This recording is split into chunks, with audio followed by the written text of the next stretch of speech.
अगर आप ट्रेडिंग करते हैं तो यकीनन आपके दिमाग में एक सवाल रहता होगा कि आखिर लिमिट ऑर्डर और मार्केट ऑर्डर में फ़र्क क्या है। अगर तो आपको इन दोनों का डिफरेंस पता है तो आपको ये नहीं पता होगा कि इसकी बैक एंड पे वर्किंग क्या होती है।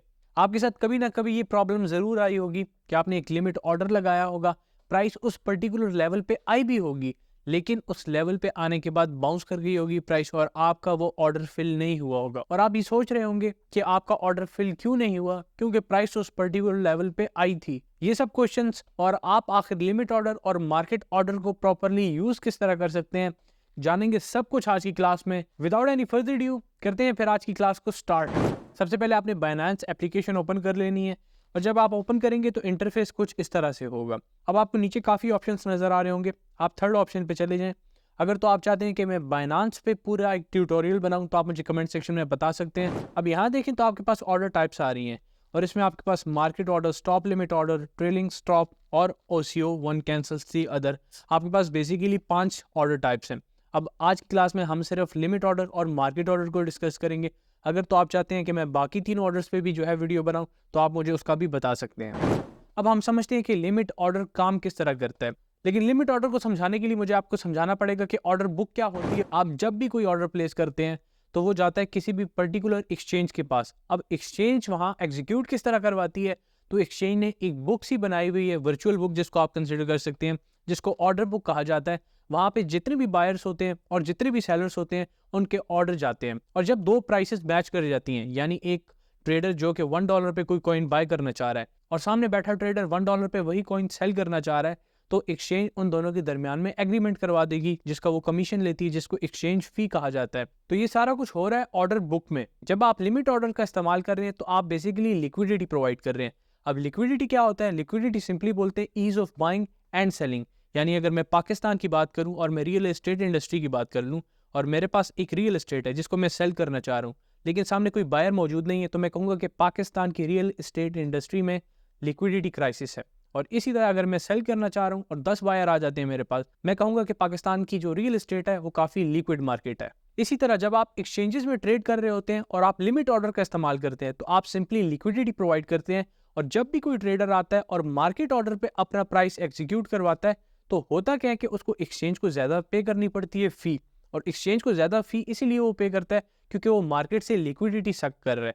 यानी आप जब लिक्विडिटी प्रोवाइड कर रहे हैं मार्केट में, लिमिट ऑर्डर लगा के उनकी ऑर्डर बुक में ऑर्डर चला गया, कोई भी पर्टिकुलर सेलर वहाँ पे आता है फ़ौरन से डंप करने के लिए, तो आप बैठे होंगे वहाँ पे बाय करने के लिए और आप मार्केट में प्राइसेस को गिरने से सिंपली बचा रहे हैं, इसीलिए आप लिक्विडिटी प्रोवाइड कर रहे हैं। और इसी वजह से जो लिमिट ऑर्डर्स होते हैं एक्सचेंजेस उन पे फ़ी भी कम लेती हैं as compare to market orders. अब ये तो आपको समझ आ गई है कि इनकी बैक एंड पे वर्किंग क्या होती है और आप अगर इसको प्रॉपरली अप्लाई करना चाहते हैं तो मैं जल्दी से आपको एक्सप्लेन कर देता हूँ। सबसे पहले मैं आपको लिमिट ऑर्डर का बताता हूँ। आप यहाँ पे देखें तो आप लिमिट ऑर्डर जब चूज़ कर लेंगे उसके बाद आपके सामने प्राइस आ रही होगी। अगर आप बाय करना चाहते हैं तो मार्केट में जो प्राइस चल रही है आप उससे नीचे अपना ऑर्डर प्लेस करेंगे। यानी इस वक्त चल रही है 0.1128, मैं यहाँ पे ऑर्डर प्लेस कर देता हूँ 0.1025 का और जब एग्जीक्यूट कर दूंगा मैं, अब जितनी भी अमाउंट में आप बाय करना चाहते हैं वो आपकी अपनी पर्सनल चॉइस है और एनालाइज किस तरह करना है, प्रॉपरली बाय किस जगह पे करना है, वो सारा कुछ मैं आपको इस चैनल पे फ्री ऑफ कॉस्ट सिखा रहा हूँ। आप प्ले लिस्ट में जाके देख सकते हैं। इसी के साथ जब आप सेल करना चाह रहे हैं तो आप सिंपली यहाँ पे सेल का ऑप्शन सेलेक्ट करेंगे और इस वक्त प्राइस चल रही है 0.1228। आप यहाँ पे 0.1250 जब डाल देंगे और जितनी भी अमाउंट सेल करना चाहते हैं ऑर्डर एग्जीक्यूट कर देंगे, तो जब ये प्राइस 0.1250 पे पहुंचेगी तो जो आपका ऑर्डर है वो एग्जीक्यूट हो जाएगा और आप मार्केट से एग्जिट कर जाएंगे। इसी तरह अगर आप मार्केट ऑर्डर का इस्तेमाल करते हैं तो जो प्राइस भी बेस्ट चल रही होती है एक्सचेंज वो आपको प्रोवाइड करता है। यानी कोई भी सेलर जो कि सेल करना चाह रहा है उस पर्टिकुलर टाइम फ्रेम में, वो जब सेल करेगा तो वो ऑर्डर सीधा एक्सचेंज आपको दे देगी और इसी वजह से एक्सचेंज मार्केट ऑर्डर्स में ज़्यादा फी चार्ज करती है। सिमिलरली जब आप मार्केट में सेल कर रहे हैं तो जो बेस्ट प्राइस उस वक्त मिल रही होगी एक्सचेंज वो आपको दे देगी और उसकी वो ज़्यादा फी चार्ज करेगी। अब इसमें दो काफ़ी इंपॉर्टेंट कॉन्सेप्ट्स हैं, आप ये समझ लें। एक तो लिक्विड मार्केट की आपको समझ आ गई है कि लिक्विड मार्केट क्या होती है और किस तरह से होती है। अब बहुत मजे का कॉन्सेप्ट है जो आप समझें, आपके लिए बहुत ज़रूरी है कि जब आप ऑर्डर बुक में ऑर्डर प्लेस करते हैं तो आप सिर्फ ऑर्डर बुक में प्लेस नहीं कर रहे ऑर्डर, बल्कि और भी काफ़ी ट्रेडर्स कर रहे हैं।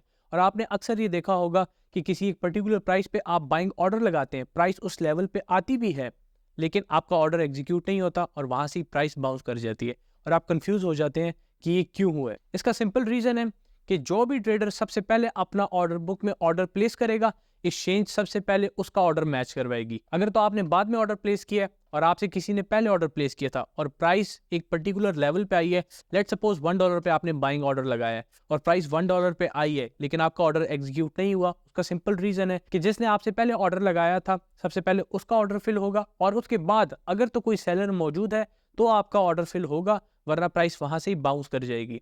क्योंकि कॉन्सेप्ट बहुत सिंपल है, जब आप बाय कर रहे होते हैं तो सामने सेल करने वाला मौजूद होता है, और अगर तो सेल करने वाला मौजूद नहीं है तो आप बाय किस तरह करेंगे। और इसी को लिक्विडिटी क्राइसिस बोलते हैं। और मार्केट ऑर्डर में यही होता है कि जब आप बाय करना चाह रहे होते हैं या सेल करना चाह रहे होते हैं तो हो सकता है उस पर्टिकुलर प्राइस पे कोई बाय या सेल ना कर रहा हो, बल्कि उससे ऊपर या नीचे खास पर्टिकुलर उन्होंने ऑर्डर्स लगा के रखे हों, और एक्सचेंज वो ऑर्डर्स आपको सिंपली फिल करवाती है। इसलिए मार्केट ऑर्डर्स पे आपको जरूरी नहीं अच्छी प्राइसेस मिले। लास्टली आप देखते होंगे कि KuCoin या MEXC पे बहुत से जो हैं कॉइन्स पंप कर रहे होते हैं, 1000% पंप, 500% पंप, लेकिन आपको एक चीज़ समझ नहीं होगी कि उनमें लिक्विडिटी मौजूद नहीं होती है।